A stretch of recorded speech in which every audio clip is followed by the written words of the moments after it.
আসসালামু আলাইকুম বন্ধুরা, আমি আসছিলাম এই খাটটা দেখে। খাটটা কিনতে চাচ্ছি, খাটটার দাম কীরকমের কি জানি না এখন তারিখ। একটু খাটটা দেখে পছন্দ হয়েছে আমার। ছেলেকে স্কুলে রেখে যাওয়ার পথে খাটটা দেখে চোখে পড়লো। এখন দেখি খাটটা কিনতে পারি কিনা। আমি তো অনেক গরিব মানুষ, এত বড় খাটে কি ঘুমাইতে পারবো? দেখি চেষ্টা করে। আচ্ছা ভাই, এই খাটের দাম কত? 1,30,000।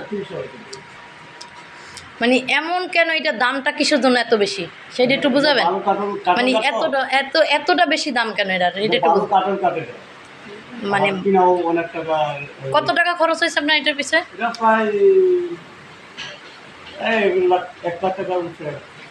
1,00,000 টাকার উপরে আপনার এই খাটটায় মানে খরচ হয়ে গেছে।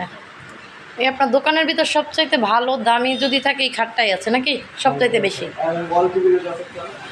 ক্যাবিনেট আছে একটা, চেয়ারগুলো অনেক সুন্দর। এটা কিন্তু গরিপুরে, কিন্তু আমার খাটটা চোখে লাগিয়ে গেছে। দেখি খাটটা নিতে পারি কিনা। দোয়া করবেন আপনারা, আমি তো অনেক গরিব মানুষ, কিনতে চাই।